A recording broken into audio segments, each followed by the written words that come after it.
We have all had the experience of walking to our economy seat on a plane, and we have to go through the first class section. And we kind of look at these first class passengers resentfully, like, why do they get to be up here? And something that the most airplane passengers don't really realize is that a lot of the people sitting in first class, not like a large percentage, but, you know, a few on every flight, will be professors. And that might seem surprising because professors earn a good salary at a big institution, but they're not paying out of pocket for these seats. They get those seats because of status upgrades. Professors tend to fly a lot, especially in science and engineering and economics and business. And why is that? If you're a student, you might wonder why professors travel so often. And I've been thinking a lot about this because my travel over the last 2 years or so, especially since the onset of COVID-19, has really taken a nosedive. And I have really mixed feelings about this because I really got a lot out of it when I did it. And between 2014 and 2020, I flew an average of about 100,000 miles per year. And if I say some things that are like talking about my flying in the past tense, or maybe some things that are not so good about flying and traveling, I have mixed feelings about it because I really don't want to be seen as like advocating depriving my younger colleagues of the opportunities I had before the onset of COVID. So travel is supposed to support professional development, but I think it's going to probably not, if not stop, then be reduced by about 90% for me at least. And there are several reasons why professors travel as much as they do. The first reason is conferences. So I have several conferences that I tend to go to each year, and that includes the Materials Research Society, which is twice per year, and that's where my community is primarily located. Less often, slightly less often, I would go to the American Chemical Society, or ACS meetings, which are also held twice per year. And in addition to these 4 conferences, these sort of 4 baseline annual meetings, I would also be invited to some international locations, which while these locations, having conferences in these locations like Rome and Cancun, surely promote community building and alcohol consumption with one's long lost colleagues.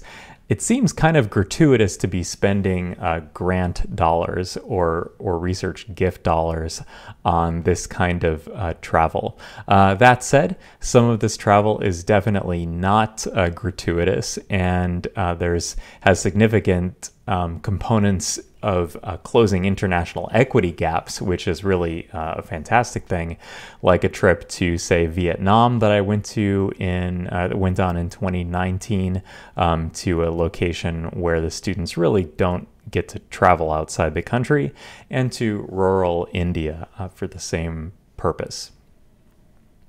So a second type of travel is to present at institutional seminars. So this happened about 3 to 5 times per year, and I really enjoyed seeing new campuses. So I have a lot of friends, or not a lot, but a few friends who like to tally up places that they visited, like national parks and baseball stadiums, and the number of high peaks in the Adirondacks or the Colorado Rockies that they've bagged.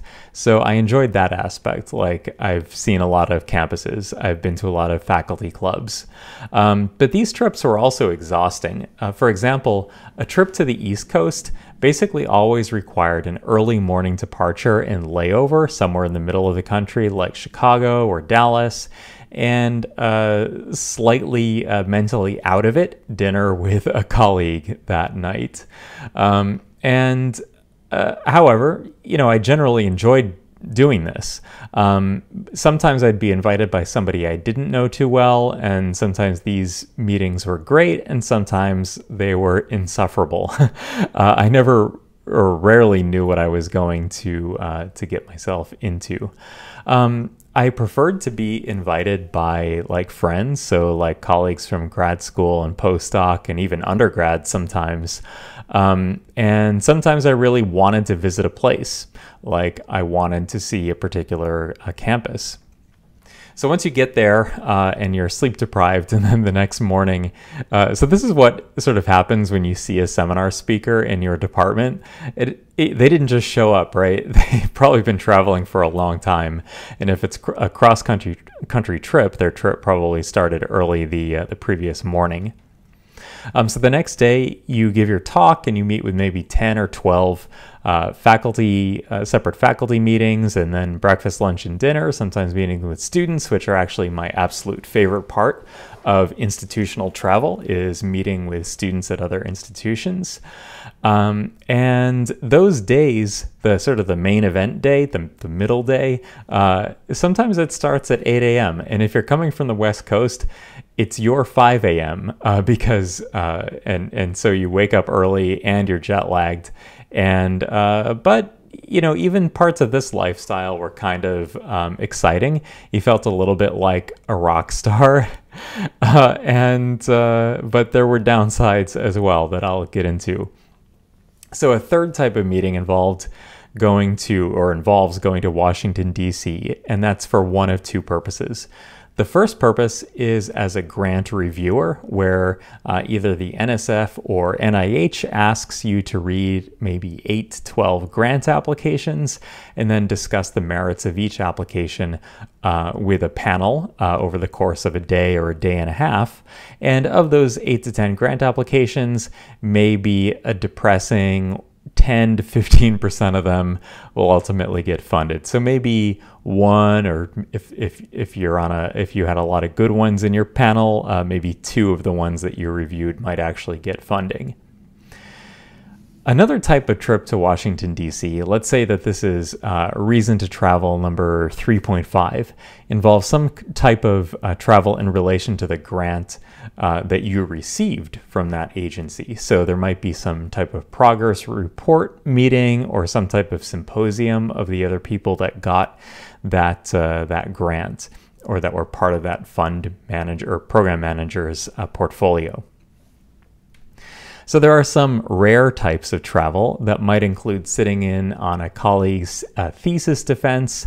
One time I did this for a colleague in the Netherlands, and it involved a lot of pomp and circumstance. They did their defense in like a courtroom. There was no presentation, but each one of the committee members was expected to read the thesis cover to cover, and the chair of that particular thesis committee got to wield a scepter, which was pretty cool.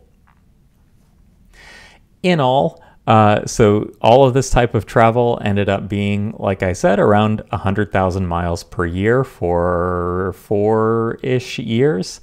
There was a lot I liked about it. I liked feeling important. I think everyone likes feeling important.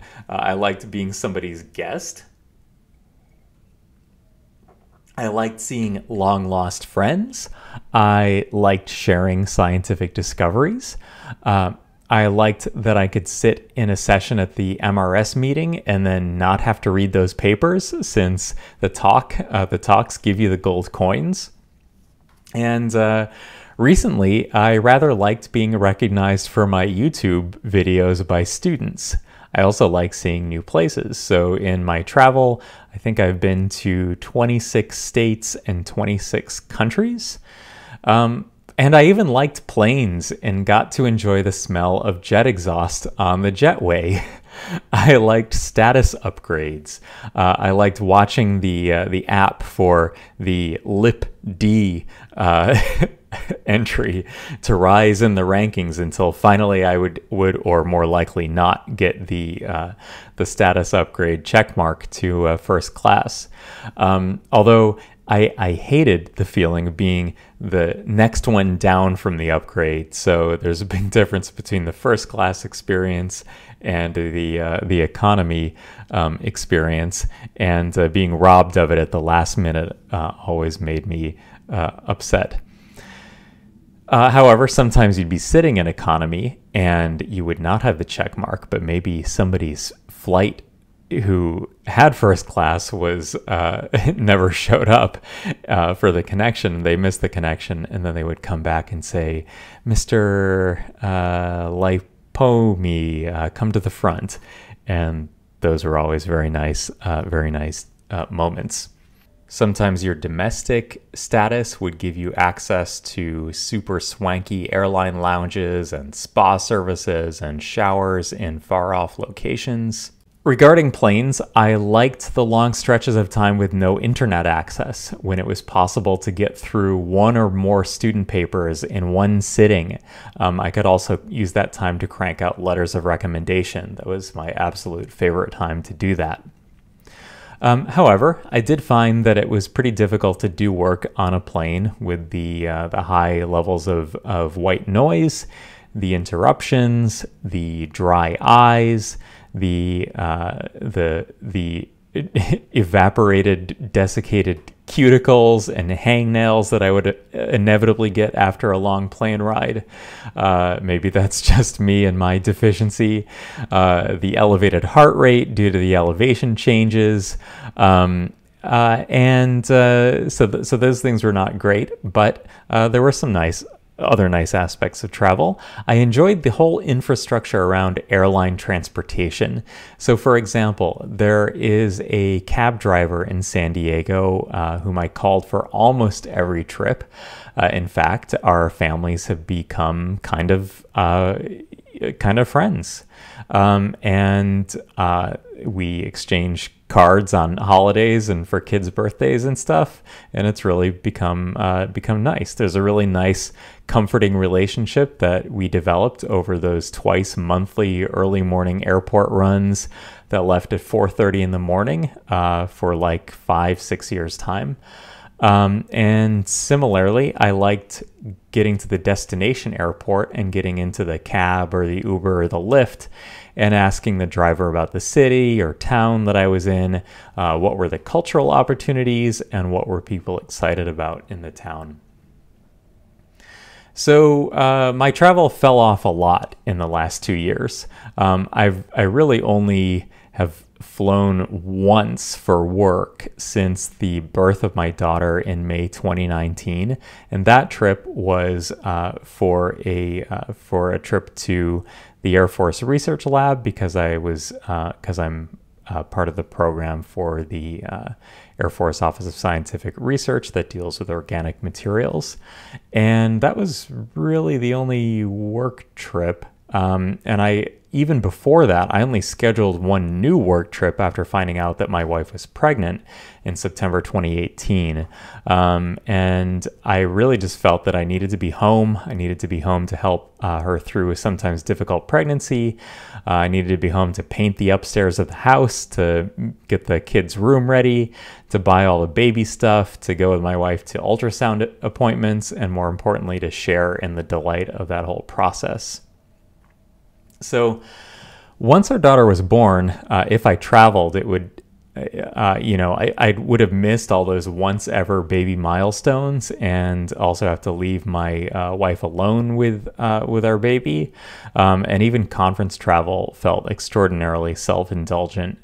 Home responsibilities became even more intense.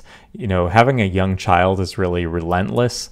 The 6 times per day feeding at the beginning, which is massively more difficult on the woman if she is breastfeeding. The 3 months for the baby, the 3 months where the baby doesn't sleep through the night, and possibly much longer if your child is a bad sleeper. The difficult meals and sleep deprivation is really all real. There's really no way that I was going to travel for anything but the most essential professional reason. But then things kind of made it like the pandemic kind of made it easy for me because there were no in-person conferences for like a year. So that was the equilibrium that I fell into. I'm really only planning on taking one work trip this year, for example, for the rest of the or for the rest of the calendar year, and then we'll see what happens in the spring. I have a famous international colleague who once told me when I asked why don't you travel more, and he said, "Why would I travel? So I can sleep poorly and eat bad food?" And I would add this to the list. When you travel, you have the inability to control your diet and exercise, the inability to connect with your students, or reduced ability to connect with your students face-to-face, taking time away from teaching or having to make accommodations for a substitute teacher or recorded lecture. And also, like I guess what killed Elvis, I felt like I was taking too many too many uppers and downers. So like I would take a sleeping pill the night before an early morning flight, and my downer of choice was the chalky baby blue Unisom tabs, so doxylamine succinate.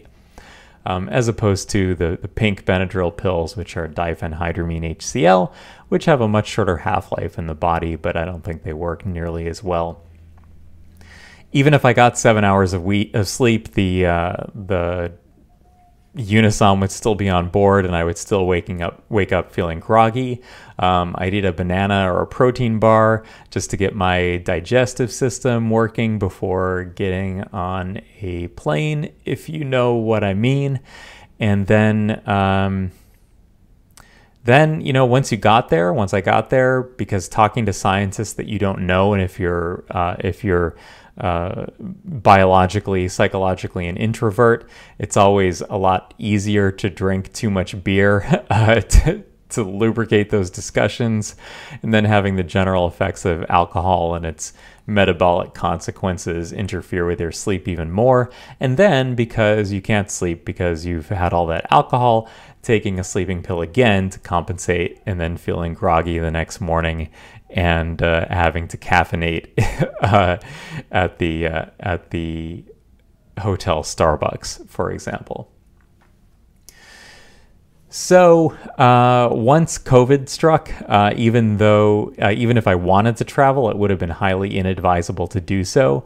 Nobody would really be vaccinated for another 6 months, and it was during this time that I also started producing this podcast and doubled down on content for the YouTube channel.